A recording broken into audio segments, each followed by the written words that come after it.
The story of the untouchables of India, now known by the militant name Dalit, which they have given to themselves, is unique because, like them, no other people have a history of being subjected to exploitation and oppression for more than 2 millennia.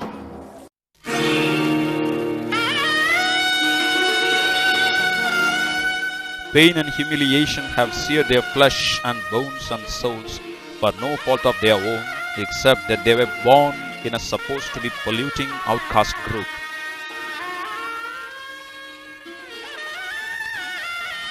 Yet very few people can smile and laugh as they do. Their story of survival is the story of humanity's triumph over any dehumanizing situations. This dehumanizing system, based on caste and untouchability, had been very ingeniously devised by Indian elite long before the South African whites invented a similar diabolic system of apartheid.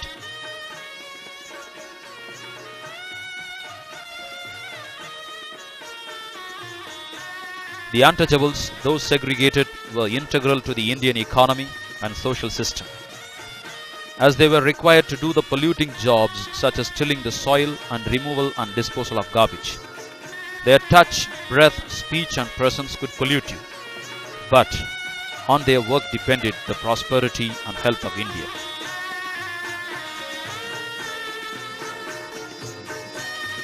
The untouchables, Dalits, constitute 1/5 of India's population, a massive 200 million people. Yet they are politically powerless in the world's largest democracy, as they live scattered in India's villages as small, vulnerable, segregated communities.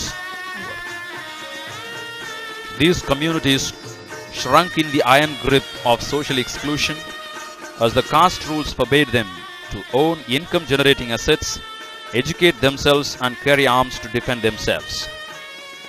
Rigorous religious indoctrination made them believe that they themselves were responsible for their birth into an untouchable caste and the subsequent subhuman existence, as these were only the just consequences of their evil deeds in their previous existence.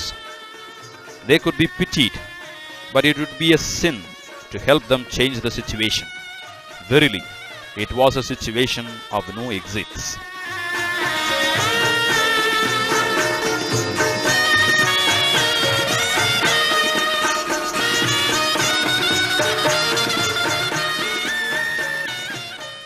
Dalit என்று சொல்லுவோம், Dalit என்று சொல்லுவோம், தலை நிமிர்ந்து செல்லுவோம், தலை நிமிர்ந்து செல்லுவோம், Dalit என்று சொல்லுவோம், Dalit என்று சொல்லுவோம், தலை நிமிர்ந்து செல்லுவோம். தலை நிமிர்ந்து செல்லுவோம். The 90s saw the awakening and the resurgence of these suppressed people. The centenary celebration of the birth of Dr. Ambedkar, their great mentor and leader, who had taught them to liberate and reinvent themselves through education, agitation, and practice of solidarity, spurred them to rebel against the practices of untouchability and recover their human dignity and freedom. While the upper caste dominated state and the church chose to suppress the struggles of the Dalits, the Jesuits of Madurai province chose to stand by Dalits and join in their march to freedom and dignity. Thus the Changai Jesuit mission was born in 1992.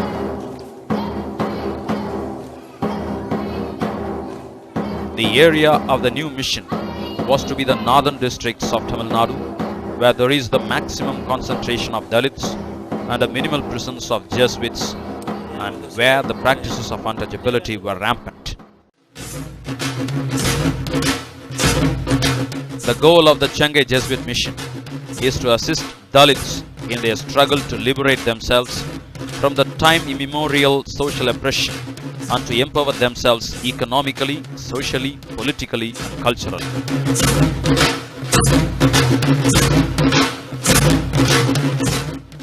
To achieve this goal, during the 14 years of its existence, the Changai Jesuit mission has developed the two-pronged approach of building people's movement to ensure their freedom and dignity, and building people's institutions to develop their capabilities.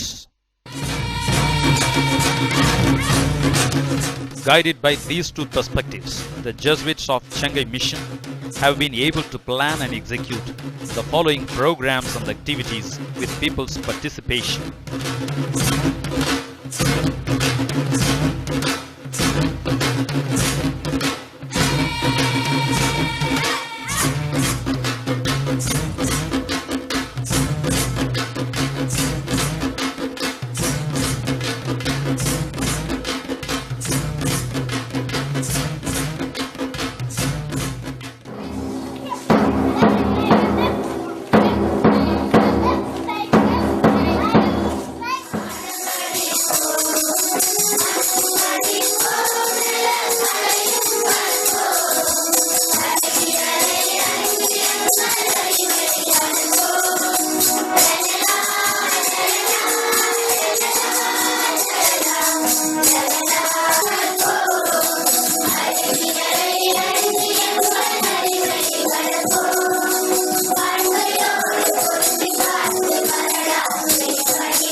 வணக்கம் வீர வணக்கம் மண் உரிமை போராளிகளுக்கு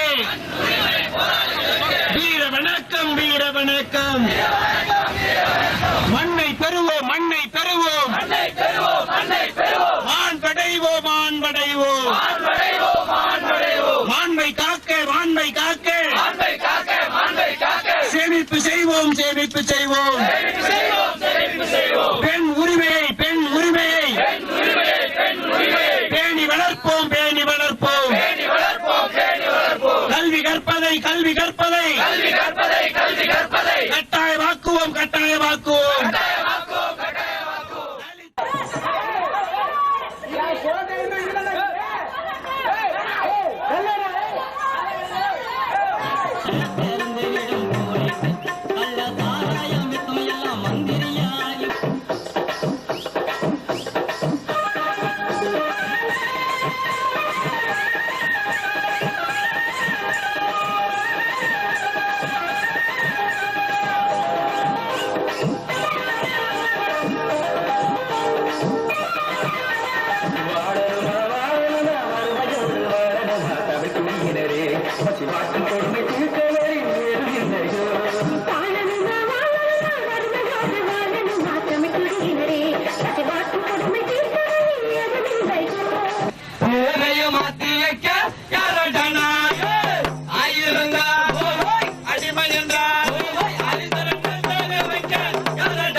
ஆர்ப்பாட்டங்களை ஒற்றையடித்து நாம் தமிழகம் முழுவதுமாக திரண்டினை செய்ய தவறினால் இந்த உலகம் பூராவுமே இந்த தனித்தின மக்கள் வாழும் பகுதி எல்லா இடத்திலுமே இந்த அகில உலக அம்பேத்கர் நூற்றாண்டு இயக்கம் செயல்பட்டு கொண்டிருக்கும். என்ன ஒரு சட்டம் பாருங்கள், 1500 ரூபாய் செலவு செய்து 3 சான்றிதழ்களை வாங்கி கொடுத்தால் 1000 ரூபாய்க்கு இலவசமாக சலவை பெட்டியை இந்த மாவட்ட ஆட்சியர்களுக்கு வழங்குவார்கள் என்றால் இந்த சலவை பெட்டி எதற்கு? இது தலித்தின் தேசமடா, வரலாறு மாறுதடா. Jai Bhim.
It is a paradox of our times that at a time when India is shining with an unprecedented economic growth rate of 8 to 9%, with its buoyant stock markets at dizzying heights, and is hailed as a global leader in information technology and as a science superpower with its vast pool of skilled manpower, no one pays attention to the fact that India has a dark underbelly of millions of impoverished and oppressed people who are victims of a mindless globalization policy. The sad fact is that economic insecurity, illiteracy, ill health and ill housing of the poor, atrocities committed against Dalits and attacks on their livelihood no more make news. Caste and untouchability has no force of law today, but it is the ideology of caste, wedded to an ideology of a heartless market economy, that determines the perspectives and policies of the Indian ruling elite. Yet, with all these misgivings, everyone dreams, with the President Dr. APJ Abdul Kalam, of an India that will be a developed nation by 2020.